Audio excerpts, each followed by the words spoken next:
I finally got around to installing the trigger. But it's not as good as I expected. They say it's only 35% change because it had a long travel, but they call it a short stroke. If you call it a short stroke and it only does 35%, that's not short. But they say you're supposed to get a trigger bar to go with it too, but I waited on the website that wasn't in stock for the longest time. Now they're taking it off the website. I don't know if they're having legal issues with it or what, but it was Galloway Precision was selling these. It does feel better because it's aluminum trigger instead of this plastic.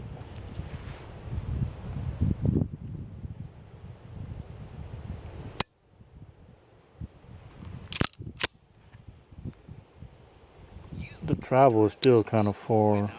False click. It's about halfway where it used to be further up.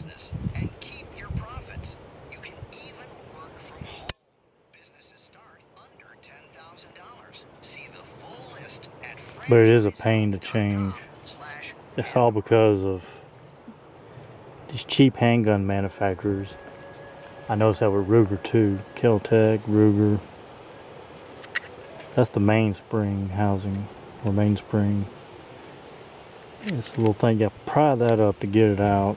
It's got several other issues. You gotta take the slide off. You gotta drill a hole to get the trigger out. You gotta drive the pin out. They call it a barbed pin that goes in there, and you gotta drive it from the top out through all these barbs, and it's all hung up in the trigger. It's stupid. I mean, it's people with a little bit of knowledge and they can't think outside the box. That's what I think of it is.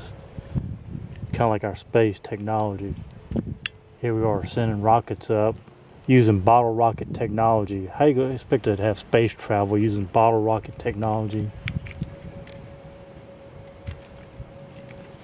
But it is a much better feeling trigger. It does travel a little bit less.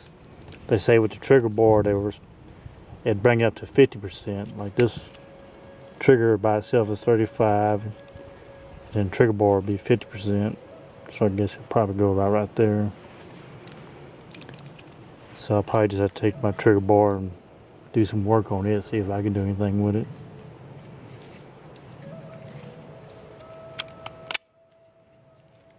But there's no way in hell I could have done this on film.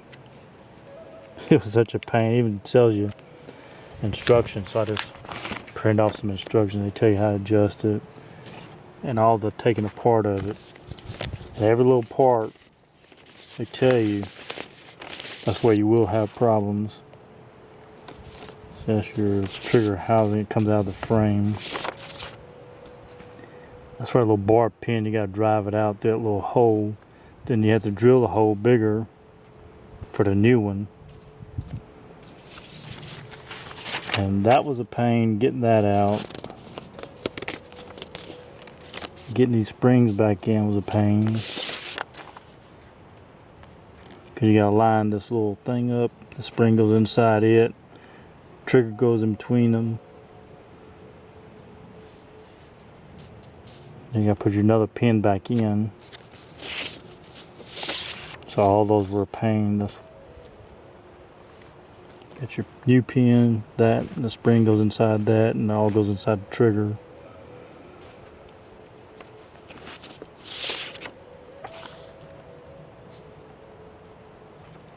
That's that mainspring.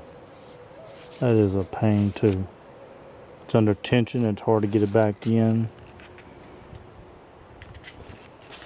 You gotta fit it in that little slot there. And it's got a little sleeve light goes in there.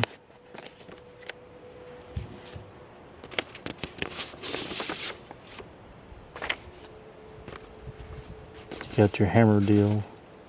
You gotta deal with that before you put the whole thing back in.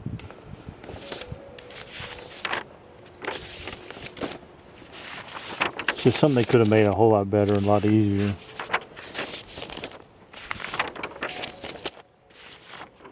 A Looks like it's maybe their first handgun they ever made.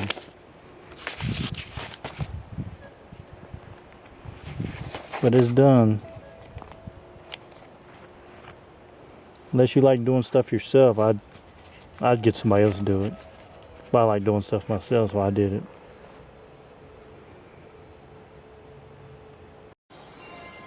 Have an idea. Let's compare it to the XDS.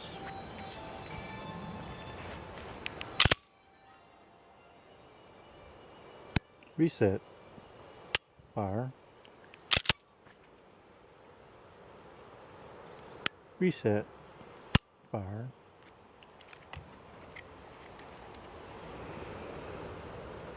Travel, travel, travel, travel, travel. Fire. Travel, travel. False click. Travel, travel. Reset. Fire. False. Reset. Fire.